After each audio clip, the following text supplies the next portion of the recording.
Hello, everyone, and welcome to the podcast Magic is Real, where I interview near-death experiencers and people who have had spiritually transformative experiences in general. If you like the podcast, would you do me a favor and just like the episode and take time to leave a little comment below? It is the perfect way to support the podcast for free, and I really appreciate it.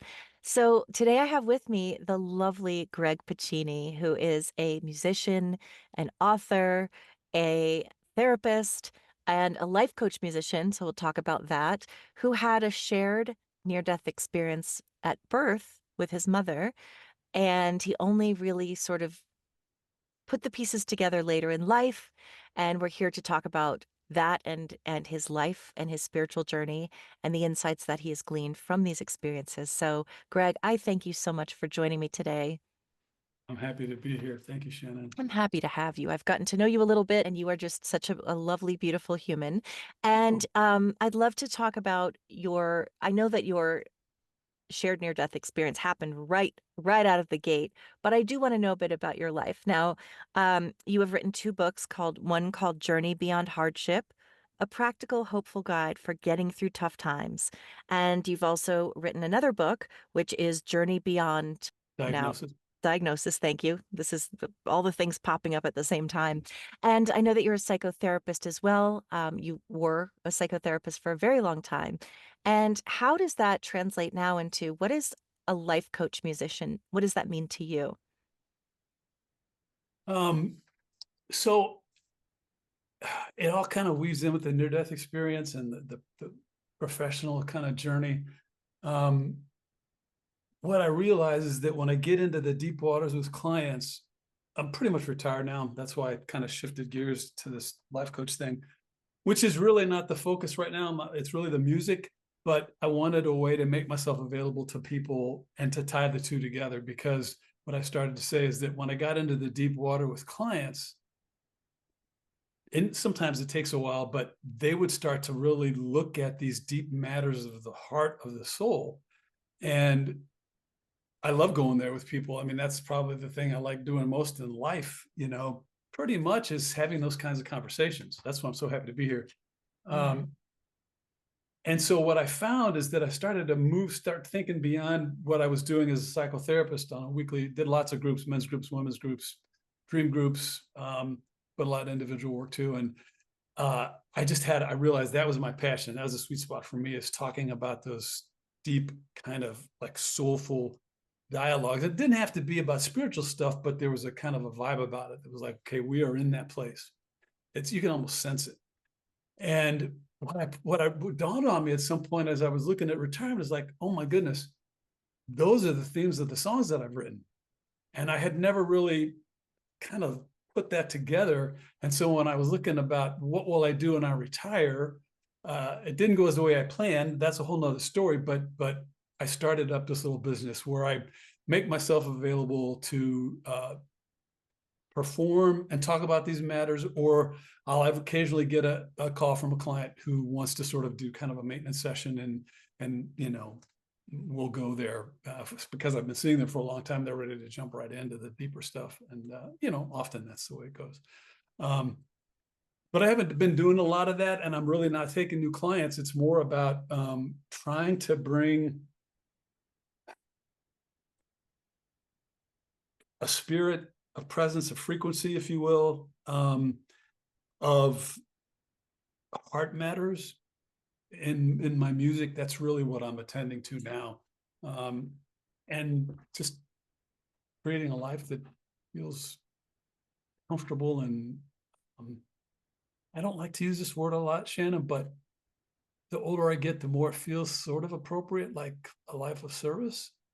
Yeah. um, um, Different kind of service than my practice. It's um, if I can find a way to uh, influence people's, um, again, that's not the right word either. It's more like be a presence to them, that they find the truth in themselves, whatever that truth sounds like and feels like to them, just to be a presence that's like, reflecting back to them with their own story, whether it's the way they say something, or when they say it, it's like, whoa, look at that interesting connection, and listen to how your voice changed, or look at your body language. Like, oh my gosh, I just felt something. I'm like, yeah, what was that? What was that? Like getting that back to them, if you will. Right. And it's striking me just as, I'm at middle age now and now all that's starting to happen.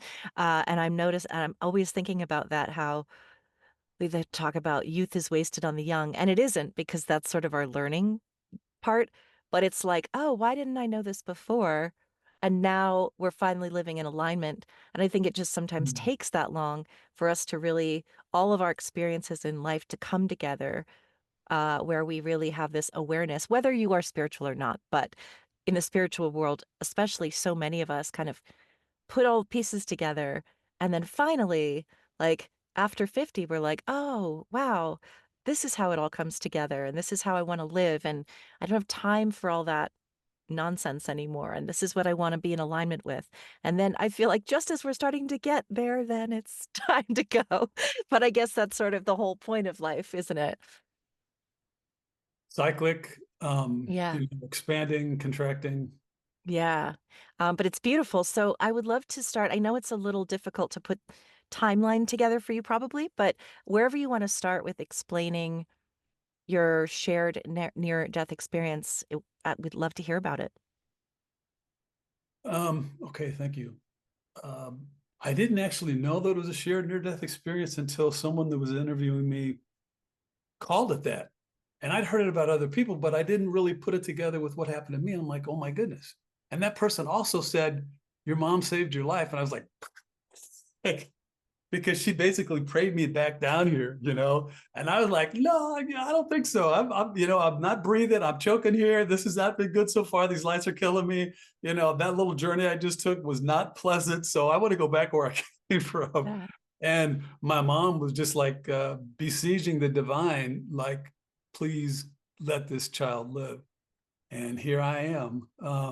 So what happened was that I had the experience, of course, well, not of course, some people remember it more quickly than I did, but I only remembered, this is where it gets a little funny. So I was in a Benedictine monastery back in the 70s. And I had decided, I had met this woman and moved to Houston to be with her and become a custom furniture builder.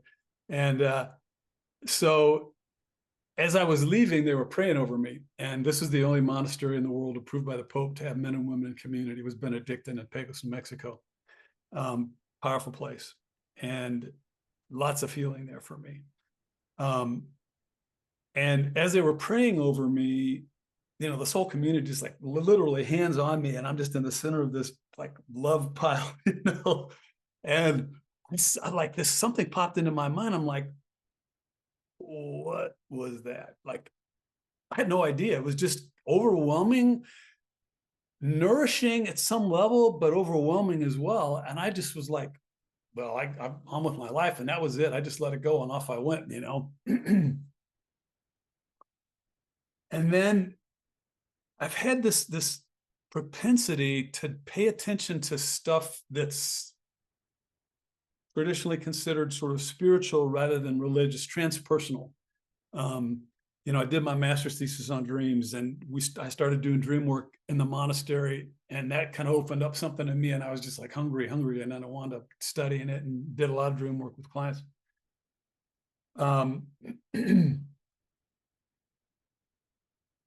The stuff that has that kind of bent, that's kind of on the fringes of our reality, like dream work, caught my attention, along with the work that Raymond Moody started doing back in the 70s. And eventually I picked this book up, and I just like poured through that book. And I just had this like deep curiosity about what is all that about. And then I started reading later. Once I got licensed and was practicing, I found this book, heard about it by Pim van Lommel. Are you familiar with Dr. Lommel? No. He's a surgeon out of, I think, the Netherlands. And he was working with a lot of heart patients, and they kept reporting to him when they came out of anesthesia, these experiences that they'd had. And he was like, curious.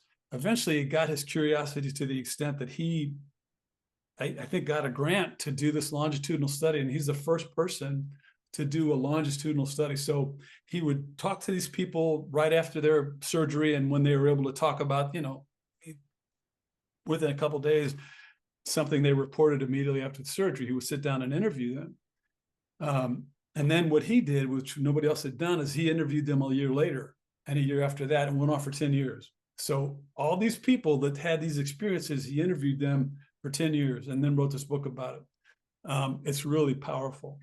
And he came up with a criteria that he believes is evidence of people that have true near-death experiences, as opposed to people that have had oxygen deprivation or some kind of a medication issue that changed their perceptions post-surgery or during surgery. And he started talking about these categories that people that have had true near-death experiences, he could kind of quantify them. He saw these kind of pockets of experiences these people shared, and he developed these categories. And so I can give you like 4 or 5 of them. These are the ones that spoke to me. I mean, I didn't think of it as, oh, that's me. I just remembered them. And then at some point I went, oh my gosh, that seems to fit me. So here are the categories. One of the categories is people that have true near-death experiences have kind of a measurable value shift. What I mean by that is they change at a profound level that has effects like how they live their lives, what kind of work they do. Like many people change professions after they've had a near-death experience because they want something that's like more heart-centered, that has that deeper kind of quality to it. So that's one of the categories that he established. Another one is that people that have near-death experiences often come out of it either with gifts that they didn't have before they went in, like, like artistic gifts, like music, artistic graphic abilities, dance, writing capacities. Those things start to sort of flourish in these people post NDE. Again, but not people that have had a tradition, like affected by the medicine or deoxygen. They don't have those qualities. These are the categories that people that do it by him, true near-death experiences, develop. The third category is they have either psychic abilities or they have healing abilities, the capacity to help people get better physically, emotionally, mentally through a number of gifts that they didn't have before. So that's the third one. The fourth one is they have a tendency to have spiritually transformative experiences after the NDE, and they didn't have them before. So those are 4 categories. He has about 6 or 7 of them, but those are the 4 that got my attention. And then Dr. Bruce Grayson, who you've probably heard of, who's doing research on NDEs, he has another one that got my attention. And I'm like, and he says that people that have had near-death experiences are not afraid to die, but what really got my attention is they're not afraid to live. And what he was talking about is they're willing to take risks. So I'm taking all this information in, and this is over the course. So I finally put the pieces together about 3 years ago, but it took a couple of years of kind of sifting through all this stuff. And I was reading and these things, and my mind started, then I started watching NDE stories, like Anthony Cheen does these remarkable videos of people that had NDEs. They're just really highly produced. They're beautiful. Of course, Ions does a lot of these kinds of videos, and I would just sit and watch these, and I would just like get drawn in and just absorbing this stuff one after the next. And then all of a sudden it was like I could hear this kind of ticking, almost like the combination lock, like, and it's like, wait, whoa. And then it was like, bam. I went, oh my gosh. It's like it all just kind of came together. And I went, what I saw in the monastery when they were praying over me was my birth near-death experience. And I didn't almost die, which is what my mom told me when I was like 11 or 12. I actually did die. And I had this experience. And then I started seeing that those qualities that I just listed, I have, like, can check the box in every one of those categories. And I'm like, wow, this kind of gives me a way to, unlike my dream work is usually Gestalt dream work, and Gestalt is a German word for whole. Like I now had a Gestalt for my life that I didn't have before, because had just like a random, like all over, like walk on for pro football teams, black belt in taekwondo, potter, musician, wrote 2 books, like everywhere. And I'm like, all of a sudden, these random pieces kind of came together, and I was like, oh, it's like an exhale, like I kind of get me now in a way that, and I was in a meeting last night with people that had it's put on by IANDS that have near-death experiences as birth. And I was just like, this, because it's so new, I'm like, yeah. It was Yeah. just remarkable to feel, oh, these people, it's my jam, there's something connecting here that I haven't gotten in a lot of places. So I'm grateful to Ian, and I'm just grateful to have those spirits, those souls, those people being so open that I got to piece in a few more pieces just last night. It's a Oh, journey. wow. Yeah. Yeah, the revelations that keep coming and keep coming. Yeah, that's been happening a lot lately, for me as Oh, well. And I don't know if it's timing or just where we're at in our own lives, but that is so fascinating. And also, so many people that have had near-death experiences in their lifetime started with a near-death experience at birth. A lot of them don't remember it, oh, or they were told, but it's because, from what I gather, their soul left their body just for a little bit when they were being born, came back in. And so they came back sort of knowing that they are part of something greater. They came back with more recognition of their own soul. And a lot of them became very, very highly intuitive, or were seeing spirit or that sort of thing. And then they had another near death experience, and it sort of all comes together. Um, Hopefully you don't have to have more than that one. But it's really interesting to me because I've seen this a lot in interviewing near death experiencers, that so many of them died at birth and then oh. came back into the body. So it's really actually not entirely unusual. So can you explain, yeah, Hmm. what it is that I know it's kind of tricky because you weren't a full grown human yet, but what do you remember of it, or what stuck with you about it? Okay, so let me just reiterate what you just said. Like, Yeah.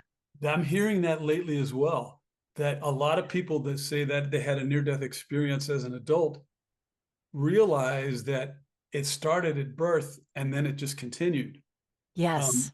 so I've only had one near-death experience, although I've had many brushes with death, and that's kind of part of the equation. Like, if you can see, there's a scar under my throat right here. Um, I got hit in the throat in a touch football game right after the release of my first CD, and it split my larynx in half. And I mean, I just couldn't eat that day, and I just thought, I just got bruised. And then I was looking in the mirror a couple of days later, and it's like, my Adam's apple is off center. That's probably not Oh, okay. yeah. So I called the hospital, and they're like, we need you in here immediately. And the doctor told me, I've had many of these. That's part of why I'm sharing it. It's a spiritually transformative experience in its own right, because you kind of walked up to that threshold. So he told me after the surgery, he said, like, this is your larynx. It's like a shield, and the vocal cords sit up here. And it split so much that it crossed over itself, and it was kind of just hanging on at the very bottom by the cartilage.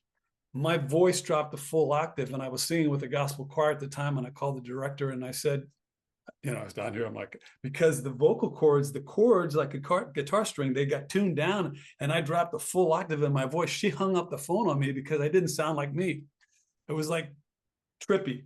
Um, so he told me after the surgery that people that take a shot like that, if they don't get tricked right away, like something to keep them breathing, they die. Because And you would think their windpipe would exactly. He said collapse. it usually happens in car accidents before seatbelts and airbags, that they would hit the steering wheel with their throat, and that would be it. Um, and he also said after the surgery, he said, there's a little nerve runs through there that controls the vocal cords. And Oh he my said, God. if we had nicked that, not only would you never sing again, but you would never speak again. Oh my God. So, when that happens, it just kind of makes you go, huh?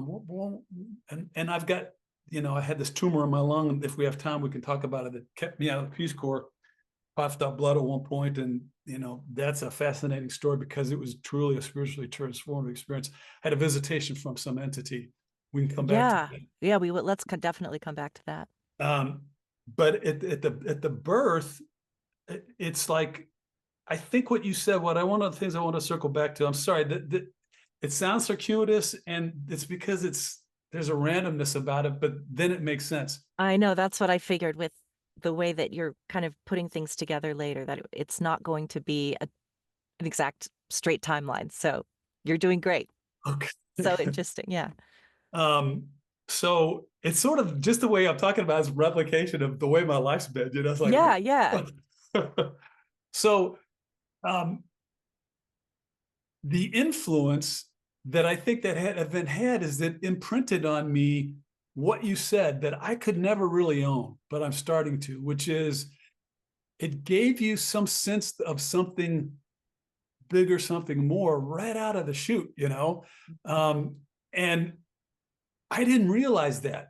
But when these pieces fell together, I started seeing it and feeling it. And the more it's talked about, the more it makes sense. So, what actually I remember, what I saw when they were praying over me, is that there was this kind of light. It's not the sort of super white light that you hear it talked about. For me, it was like a softer light, and it was almost like an orangish golden hue. And all I remember is that there were three forms, and it wasn't me as a human being and my mom as a human being. It was just this form of awareness. I knew that kind of form of energy over there was my mom. And I knew the form of energy over here was me. And then it was like a triangle. Then there was this third form of energy that I knew was this bigger, something bigger, something more, something that we emanate from. And that's it. It's just that I was like, I'm like going back home. I'm good. Mhm. But my mom was just like begging that I live. And it just lasted, not that long. And then, boom, that was it. So it's a real simple, like what strikes me about it is I had never had that memory before. And so when I was in the monastery, I was in my 20s, and I had no reference for it. I hadn't read Moody's work yet. I didn't really understand. Maybe I had read Moody. I didn't really understand how that could mean anything. Yeah. Just that it was like, whoa, and kind of a kind of thing. But that was it. I didn't really have a way to put those pieces together. The other thing I want to circle back to that you said that I just heard recently is that people that have trauma at birth, which I did, they are kind of given a bit of a little support by being able to keep one foot in this other realm, kind of like to feel held or supported, or maybe even feel like still alive as some form of energy or as a soul, as a way to kind of help you get through, I think. And so that was nice to hear. I just heard that a couple of weeks ago, and I never thought that either. And it's like, oh, that kind of makes sense, because you can imagine this little creature that's in pain, that's struggling to live, and like comes from this transition where there was comfort into this world of like in what feels like insanity. It'd be nice that help a brother out and get a little bit of a little support from the other side. It's like, okay, that's kind of nice. So Yeah. that's what I remember of it. And I'll stop and see whatever you want to, if you have questions or reactions to that. Yeah.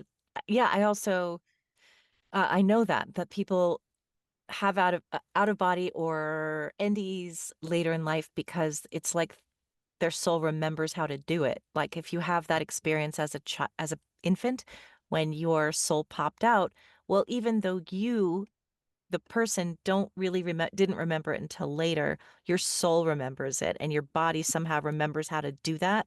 And so it seems like those people that have had that in the beginning of their lives tend to be able to pop out quickly.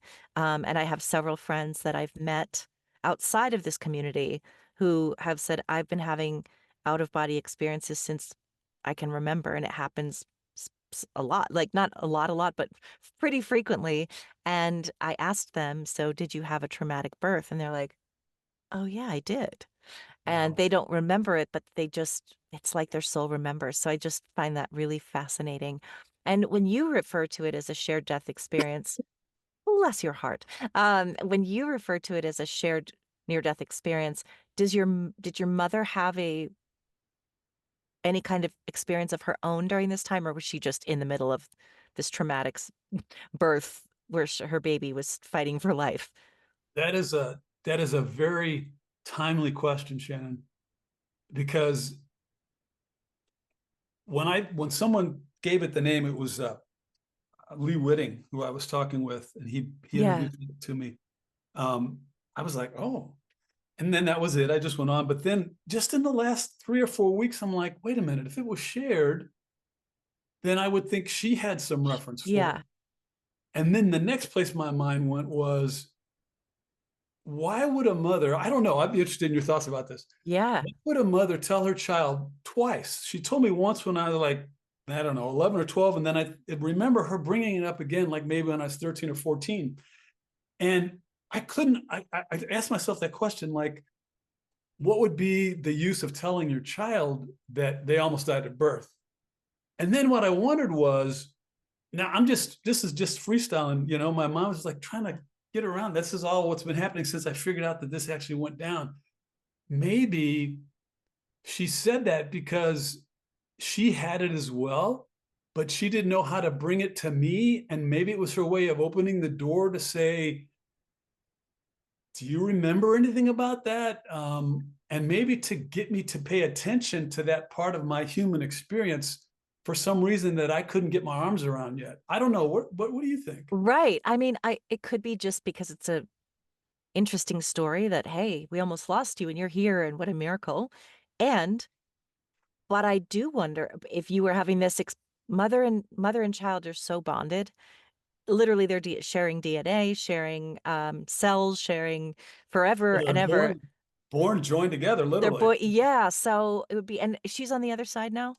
Yes. Yeah, I felt that because I'm a medium, and so when I was asking you that, I said, "What does she? Oh, what did she say about that?" And I wish we could ask her, but I suppose we'll never know, except that I think that's such an intimate connection that perhaps she did have a sense of it at at some time.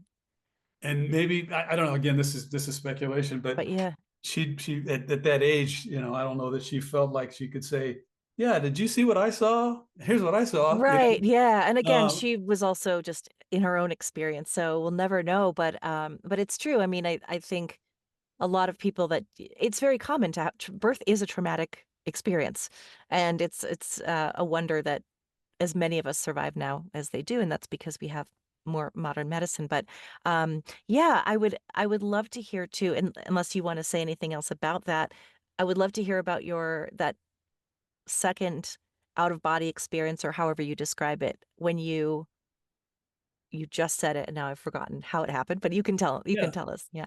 yeah. So this for me was one of those events that uh, Dr. Van Lommel referred to, as there's a propensity for more spiritually transformative experiences. And so this is one of the things that happened to me that fits that category. So out of college, I was supposed to join the Peace Corps. I had signed up, got approved, ready to go. Literally drove out to Albuquerque to say goodbye in Colorado, say goodbye to some family, and had all these the physical done and the vetting and all that stuff. And I was like waiting for my plane ticket to come so I was supposed to go to Africa to put in water wells in the Central African Republic. And like I'm like, this is I'm here we go. This is right for me. Um, when I got back, I got a call from the physician that did ran the test, and they had to do X-rays and stuff. And he said, we found something on your chest X-ray, but I believe it's just scar tissue. So I'm going to write the Peace Corps letter and tell them you'll be fine. So he wrote the Peace Corps, and the Peace Corps wrote back pretty quickly and said, "Wait, you're telling us that this young man has got to get X-rayed every 3 months, and he's going to be in the middle of the Central African Republic?" It's like, there's no way that's happening. So verboten, it's not happening, and that was it. I didn't get to go. So and I'm just going on my merry way, like, okay, I've got the scar tissue, everything's fine. Um, I moved out to Albuquerque, was busting tires at a Sears store out in the, the people, hear that sound. I was pulling tires off cars and putting new tires on, and I was doing that thing. And I found out about this job I wanted to take in Lubbock, Texas. So we made this agreement that they would come pick up my stuff and move me to Lubbock. And there's a date and everything set up. So I'm literally cleaning my apartment up, and I started coughing, and I was like scrubbing the tub. I'm like, well, that was weird. What was that? And I coughed up more, and I'm like, wait a minute. And I spit it out. And it was blood. And I spit out more blood. I'm like, okay, not good. My wife my brother's wife is a nurse, and I called them, and her very quickly she said ER, So I go there, and they did some X-rays, and they're like, yeah, you've got an egg-sized tumor in your right lung, and it's not good. That's where the blood's coming from. So they did a bronchoscopy, which is a story in and of itself. I guess you have to be semi-conscious when they do that, because you've got these tubes down your nose and throat. And I could feel them digging around in there, trying to get a little piece of tissue from this tumor. And I was, I'm 6'3", pretty good sized dude. And I was not having it. I was actually seeing them digging, and the pain was not pleasant. And I was like pushing people around the yard. They had to bring people in to hold me down. And in the process, my lung collapsed. So that's a whole nother story. But eventually I was in the hospital for like 10 days. I moved to Lubbock.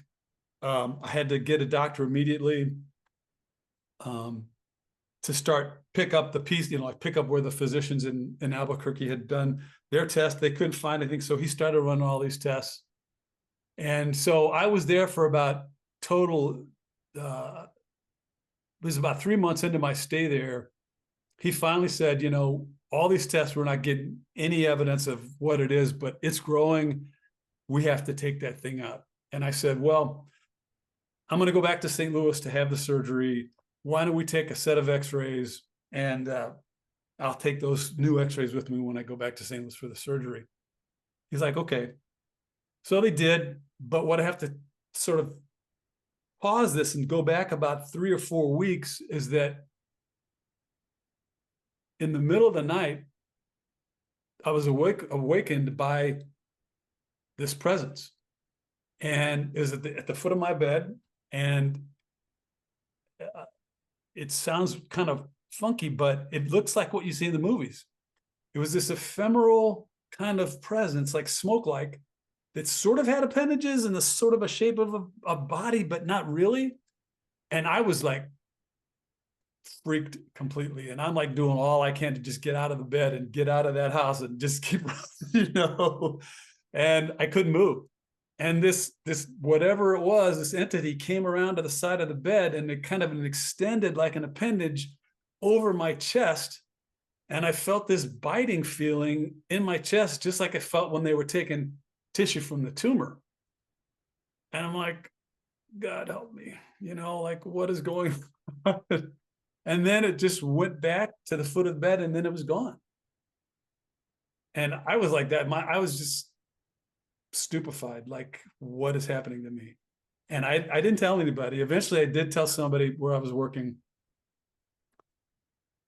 The reason I'm saying that is that after they took the X-rays, a few days after that, I got a page over the PA where I was working that said, your doctor's on the phone. And I took the call, and this physician was a great big Texan, like big dude, talked with a real high voice. And I answered the phone. He's like, Greg. I'm like, yeah. He goes, guess what? I'm like, what? You got your very own miracle. I'm like, what are you talking about? He goes, that tumor is gone. There's nothing there. Wow. I'm like, whoa. And, Wow, that's like so when cool. they did this surgery on my throat, I said, I had to get X-rayed for like 2 years, 3 years after that, just to keep following up to make sure everything was okay. And whenever I get X-rayed, I'd have them try to check in there. So when my larynx was split open and they had X-ray, I said, can you go down a little farther and, check out the chest? He's like, yeah, nothing there. So, yeah, that is in that category that Dr. Van Lommel talked about spiritually, like kind of a propensity for spiritually transformative experiences. And there have been others, and I can talk about that, or we can kind of look at the categories that kind of the puzzle pieces that I was like, okay, Yeah. this is interesting. And then all of a sudden I remembered that event at the monastery and like, oh, I had a near-death experience, Yeah. So wherever you want to go. I want to go both of those places. So, but first, let's do the puzzle pieces. How does it all come together? And yeah, just sort of, it's like, what is that, and why does it happen sometimes and not other times that people will have these spontaneous healing experiences? Just how do you put it all together for yourself? Hmm. Thanks for setting the stage for that. So the piece about values and more spiritual than religious, Yeah. um, like these are things that started when I was a kid that I just did, and my family was just like, "That's just great," which I'm grateful for because they could have given me very different reactions. Um, as an example, one of the things I started doing, well, I was probably 8 or 9. This came up in the meeting last night. It was like, whoa, other people have had this experience. I used to climb up in this closet and close the door behind, get on the top shelf, close the door behind me, and sit in the dark for a long time. And I'm like, what? I don't know what that was. I never thought about it. But I was talking to a spiritual director. Now, again, this is another woman. And I just threw that out on the table one time. And she goes, oh, yeah. Like she knew what I was talking about. I'm like, what? She goes, you were talking to your family of light. What's that? And she explained it. And this is before I was really more amenable to these kinds of thoughts. And I just kind of like, oh my God, totally, I just let it go. Yeah, yeah, yeah. Then it became one of those pieces. Like she said, I was like communing, you know, with this realm beyond this world we live in. And now that makes perfect sense to me. It was like I needed, you talked about people have NDEs at birth. It's like some part of me, I suspect, needed to be in relationship with that. And that was my way of doing it as a little kid. And I didn't know what I was doing, except I kept doing it because it was giving me something. Yeah. So that was something that happened pretty early on. The other thing that I started doing when I was probably 13 or 14, again, well, nobody knew I was doing the closet, nor did they know that I was doing this, but I would, in the morning before school, I would run out into the living room in this house and, would had the family Bible, kind of tucked on the bottom shelf of a coffee table, never moved. I would grab it and run into my room and I would read, it was always Proverbs. I would read like a line from Proverbs, get it in my head, run the Bible back out there, and then come sit, kneel literally at my bed for like 40, 45 minutes and just sort of breathe in that passage from Proverbs. And I did that in the morning. I did that at night. I did that for about a year and nobody knew I was doing it. And I Wow. just did it. And I never thought so what, it's like, and I didn't put it together until at least, like in the last 3 years, like maybe not every kid does that. So I'm those sure they would have been were, stoked that you were doing that. what's that? I'm sure they would have been stoked that you were doing that. My parents? Yeah. Maybe. Like, oh, look, he's praying and reading the Bible all on his own. You know, somebody said that in the Catholic Church, the Bible was kind of it was brought up at Mass, but it wasn't like a daily kind of thing. You would say the Rosary, or you would go to Mass, you go to confession, but people that were, at least back then, it wasn't a thing that you read the Bible. So I don't know how they react to it, but that's just, I heard Lee Whitting said the way the the literate people back in the hundreds of years ago would read the Bible, like the bishops and the priests, but the commoners, the only way they got to know the story of the Bible was through the stained glass windows, that they Mhm. weren't elevated enough to be able to hear the direct message of God. And so they gave them the stained glass. I'm like, did not know that, Yeah. So that was fascinating. So that's some of the stuff from my early life that was like, um, okay, this is maybe not what kids do, but I didn't see that until I started putting these pieces together. Um, so in terms of the second thing that Van Lobel talks about, which is this kind of creativity, like gifts of being a musician or starting to learn an instrument, like people after they have NDEs, they learn instruments, they learn languages. Sometimes they speak languages that they couldn't speak before. Um, you know, they write. And I started looking at my life and I'm like, well, I wrote 2 books. Anita Moorjani and Dr. Larry Dossey endorsed one of them, Yeah. and then I'm like, what? Okay, creative. Okay, so my undergrad degree is in journalism and art, writing and creative arts. I'm like, okay, well, that's interesting. I've, produced 4 albums, 99% original music that I wrote, I taught myself to play all the instruments and can't read a lick of music. And then I'm like, okay, maybe that goes into this kind of creative category. The third category is this business of psychic gifts or the capacity to be an agent of healing for people physically, mentally, emotionally. Well, my work as a therapist, I certainly got feedback that people saw me as helping them along their way. But then there was this other stuff, and that is I went through 5 levels of training in healing touch and energy work, and I'm also a Reiki master, and had some really powerful experiences with people that just kind of seem outside the realm of what's typical. And so I'm like, okay, well, that's another box that I might be able to check. And then on this, bless you.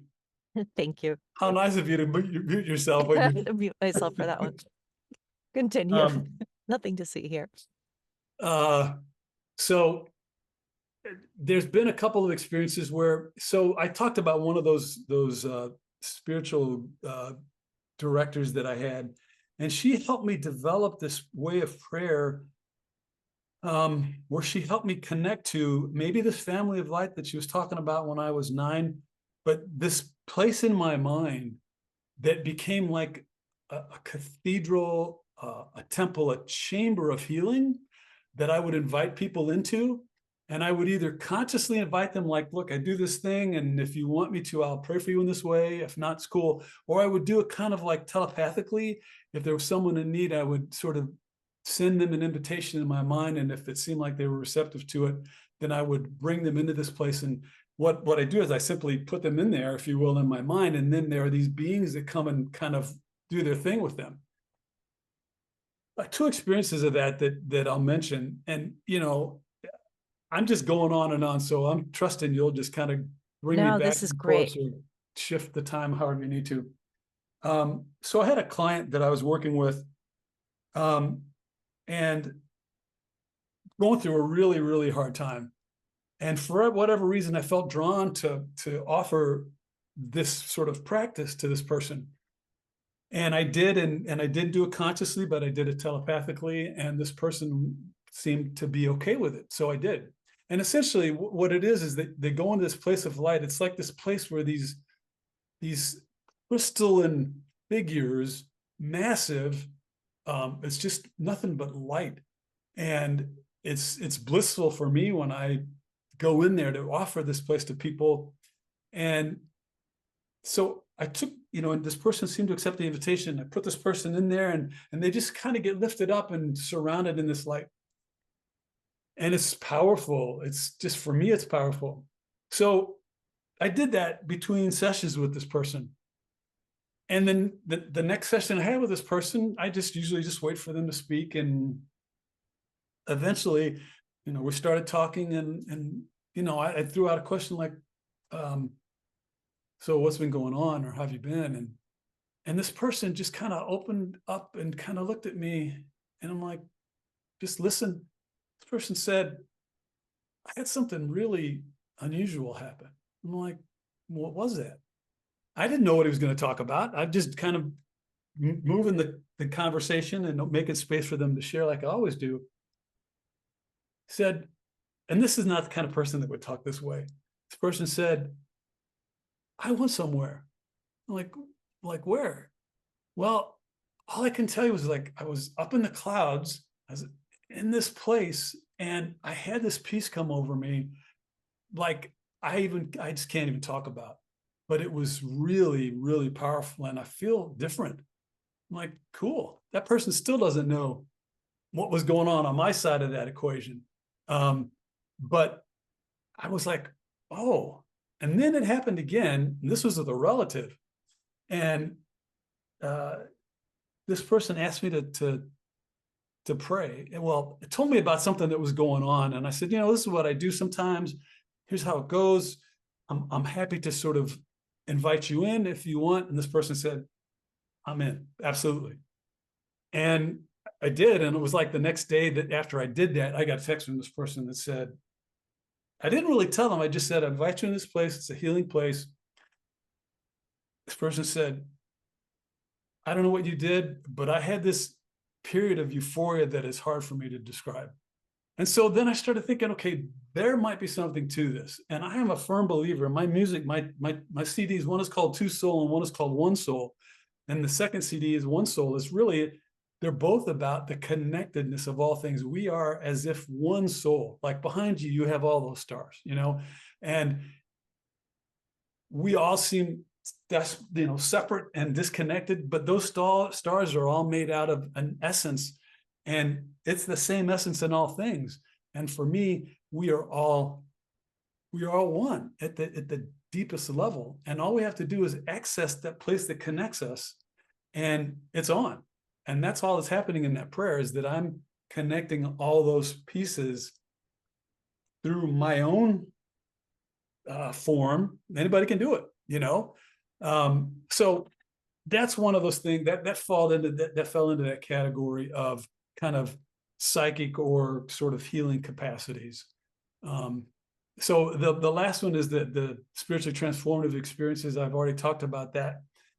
There are other ones that I can share if you like. And then the fifth one is this business of risk taking and not being afraid to live. So do you have a preference? I don't know what the time is, but it's up to you. We're good. We're good.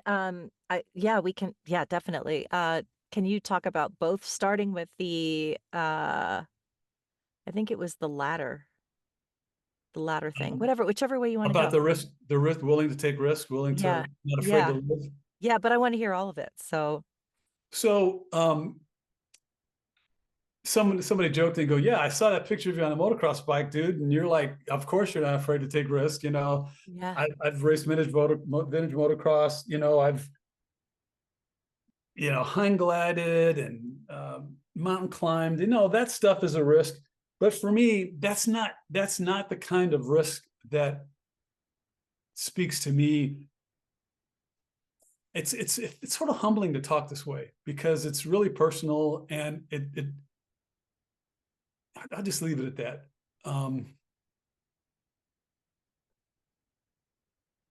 Me doing an exchange with you like this is this is a version of me being willing to take risks, because there are people in my world that might see this or probably hear about it and like, I'm not watching that crazy stuff.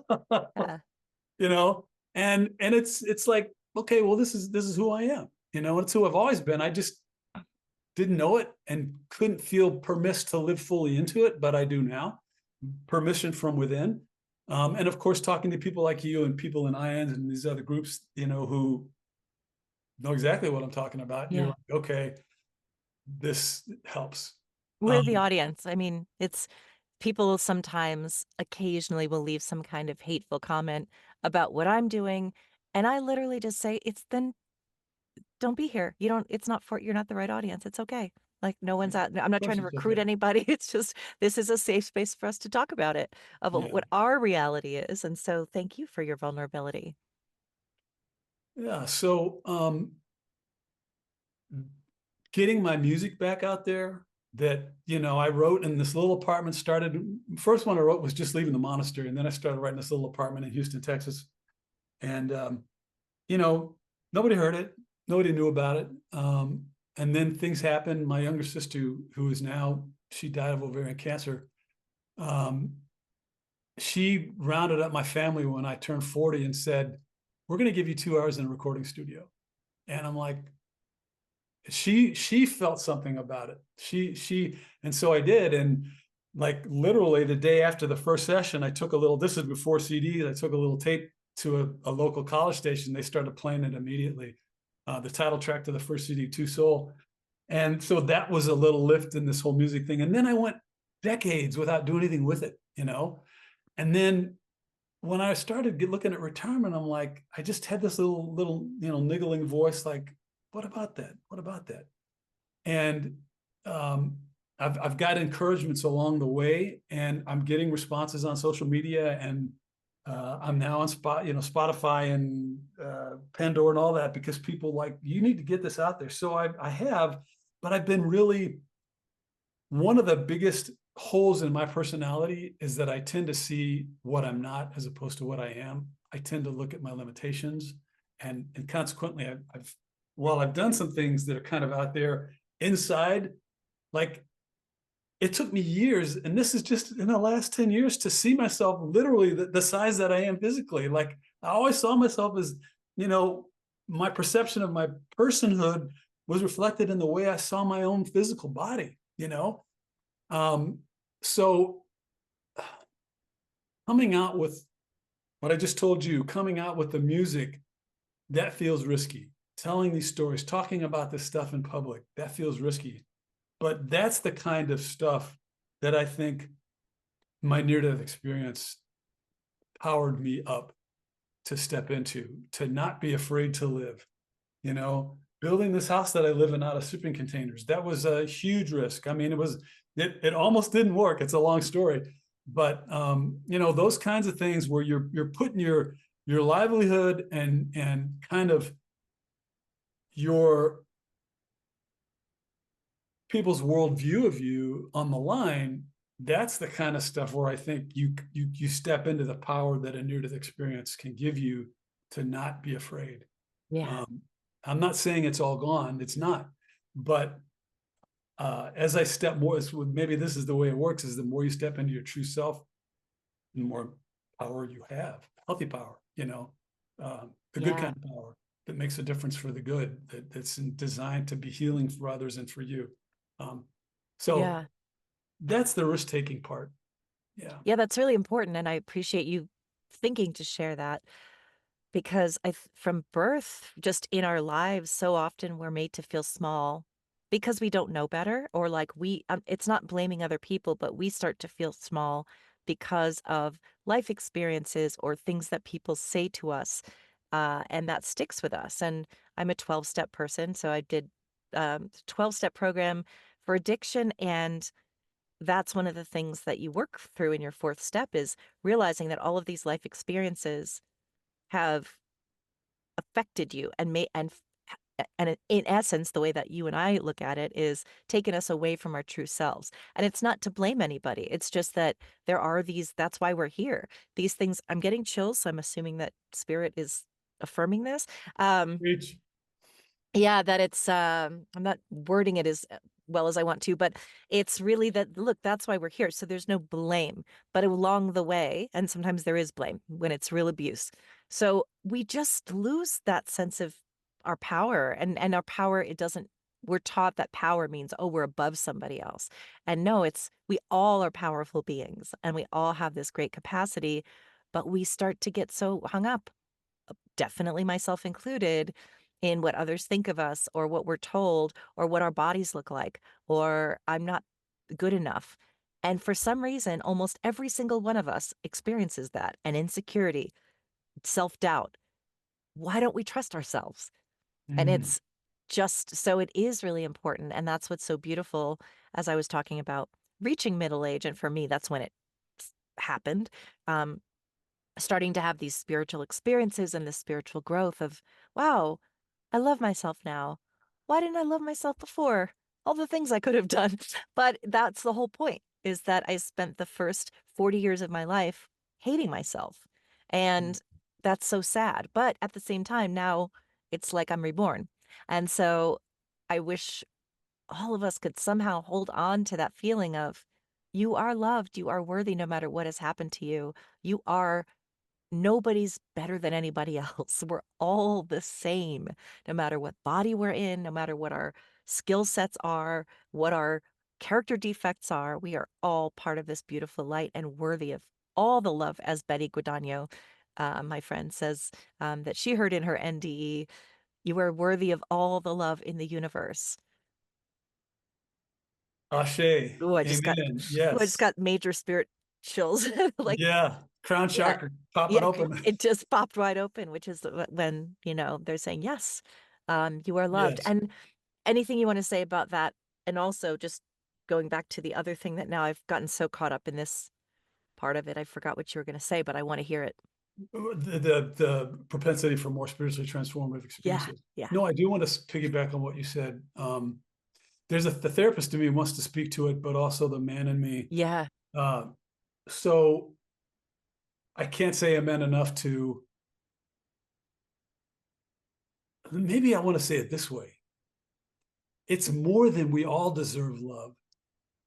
Every one of us, every cell, every chromosome, every strand of DNA in every one of us is the divine. You know, Christians talk about made in the image and likeness of God. Well, what does that mean? We are divine. We are that. There's a powerful uh, NDE video by a woman, Penny Woodbrought. I don't know if you've seen that one. Yeah, I've seen that one. Whoa. Towards the last third of it, she and her experience with divine, she's out, in that realm, and she's looking, they were moving into her body, kind of cleaning it up and making it healthy. And they get down to the level of the DNA, which is probably where my idea was just born of. And God said to her, "Do you see that?" And she's like, "A DNA?" She goes, "I understand." She's a nurse. She goes, "Yeah, I see that." He goes, "No, keep looking." She's like, "What?" And I don't see it. He goes, look, I don't see it. He goes, "That light right there." And I'm getting chills. And she's like, what do you, she goes, "Oh my God." And he goes, "Yes, my God." He goes, "That light in your DNA, that is, if you want to know where you come from, you check DNA. Who was your father?" And I'm like, what is Got chills. suggested? I just got chills too. What is suggested there is that we are literally made of divine energy, essence. And so not only do we deserve the love of the universe, we We are. are the love. Yes. And if we can just allow that to come through us, whoa, we would have a different planet. I know. And I want Wow. to say can I say something kind of from my therapist perspective? I would love it. So this is a tricky thing. I talk about something that I call the chakra seduction. I had a lot of people that were coming to my office and they're like, "I don't get it. I meditate every day. I can bend over backwards because I'm doing yoga all the time. I eat well. I have this powerful spiritual practice, but what's going on? I don't feel well. That's why I'm here. Something's not right." And having seen enough people like that, one of the things I think might be true, it's just me throwing it out. It's like a chakra bounce. If we've come from a lot of trauma, and the divine realms, the upper chakras are delicious, it's like, I won't be there. And what happens is you have this personality that has this huge, like, upper chakra expansion, but they're like holding on to the planet like a balloon by like a thread. They're just barely holding on because they have yet to dive into all that's happening in what I would think of as the human chakras. So first, second, third chakra is about us and our feelings and our thoughts and our connection to life and our willingness to be here.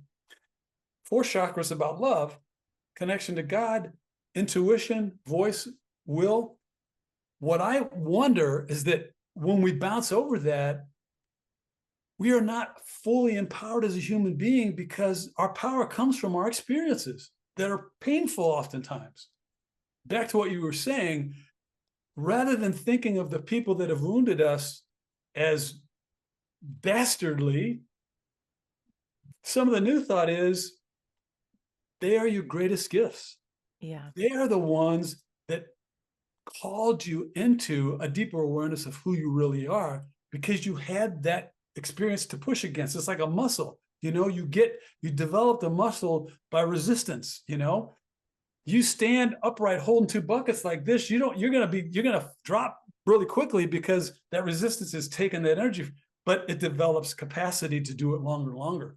And so all those places in our lives that have been wounding and non-affirming, it's like you talked about when you turn 50, it's like, oh, well, if I'm going to feel well, I got to call that up from within me. However, you do that, if I'm not getting it from around me, and pretty soon there's your power. And then boom, there you go into the world like a master because you've accessed that divinity in yourself, your capacity to love you and to feel you and to hold you. And then, of course, the nature of it, it just wants to go beyond you. And now all of a sudden, that is being affecting others around you in a good way. So I don't know. I think that's it.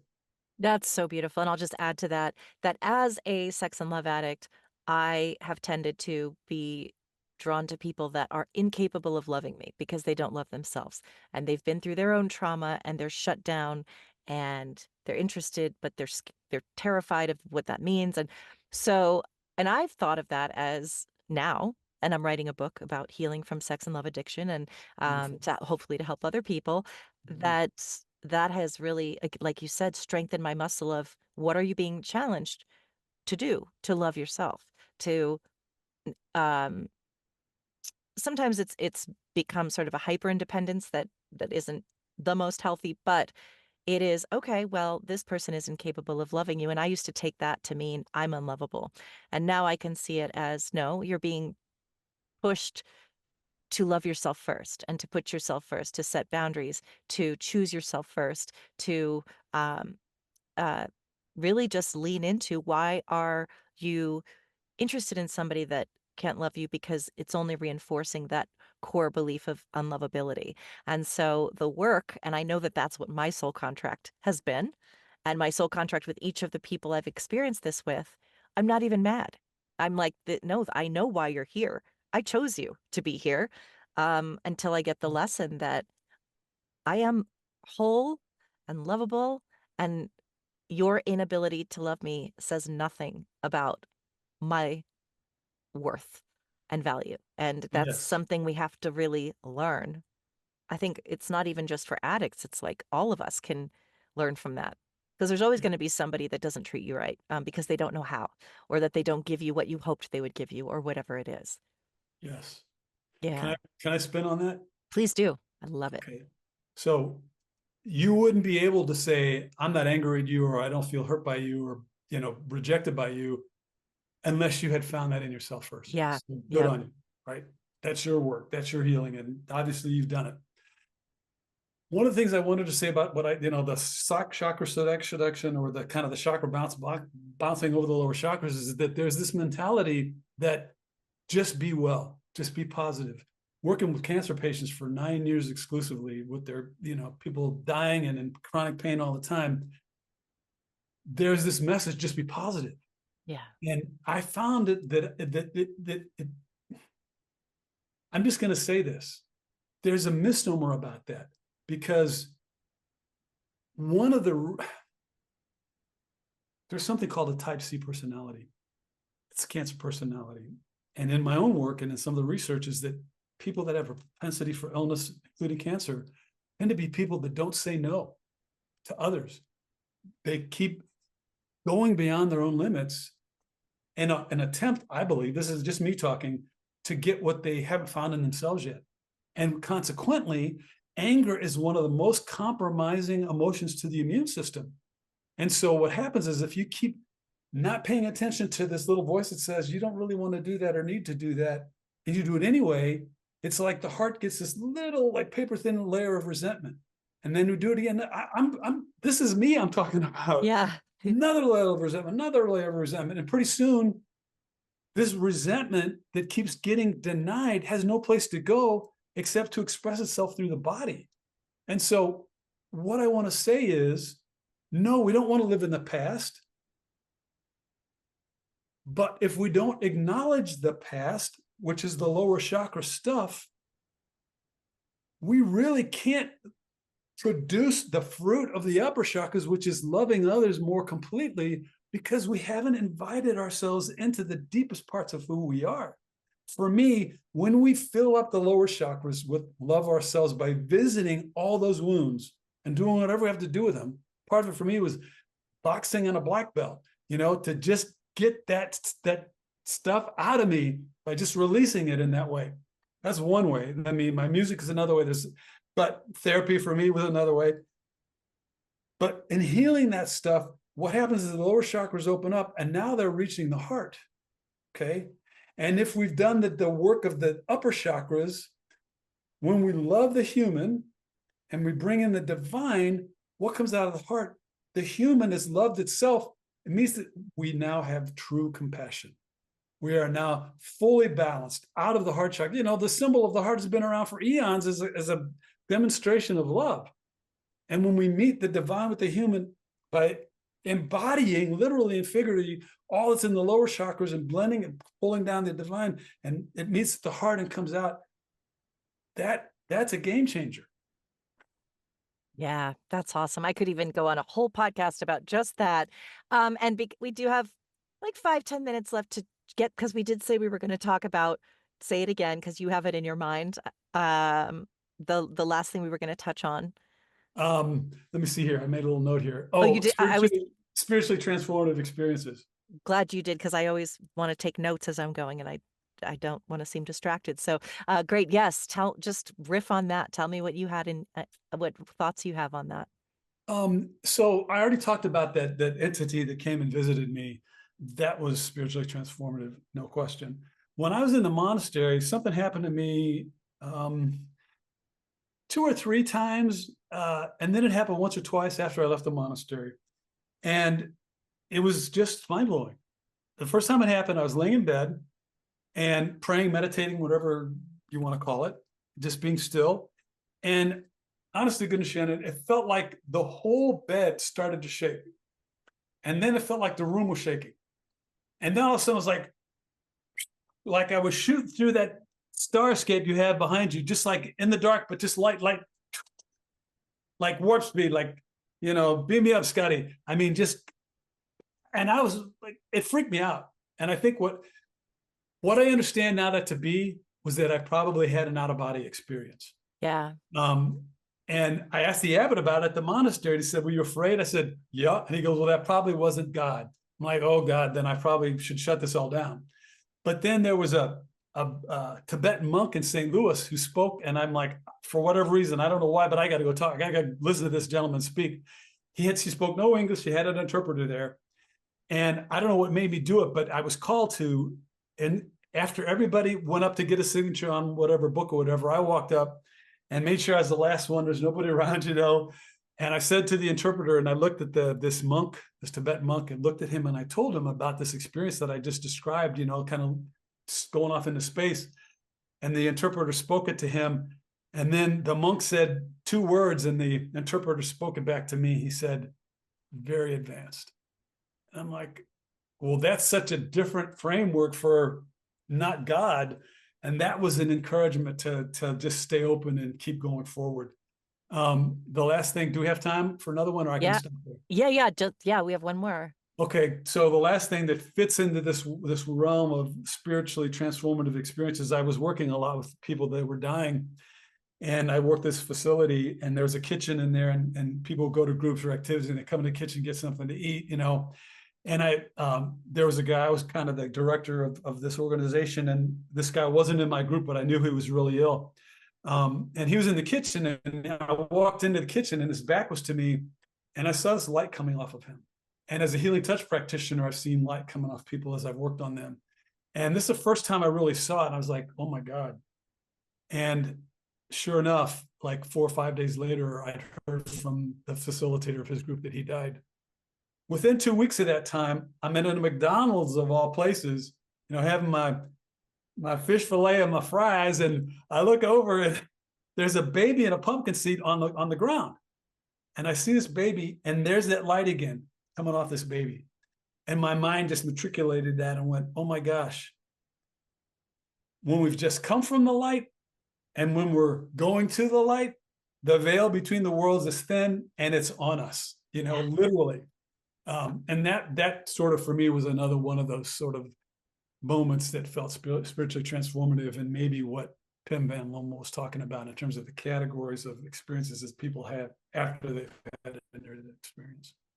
Yeah, all of that checks out for um, with what I'm learning from all of these experiencers and from my own research and my own experiences. And it really, it really to me has convinced, and I used to be an atheist at parts in my life, and I was not always a spiritual person, especially during those addiction days of just hanging on to external things for support and learning that that's going to kill me because if my sense of peace and self-love is dependent on that person or this person validating me, well, that's a really beyond a slippery slope. That's, I have to be my own anchor. And so it taught me that, but also as we talked about kind of coming back to our souls and who we really are, all of these experiences, I believe, are designed to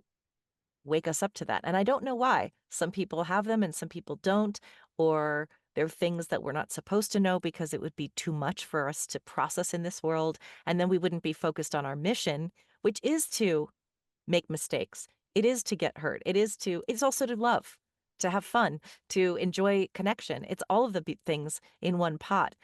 But it definitely does point to us all being part of this greater light and coming here to learn, funny enough, to remember the light within ourselves, which is the biggest, Boom. yeah, which is like kind of funny, but I really do think it's like that's why we're here.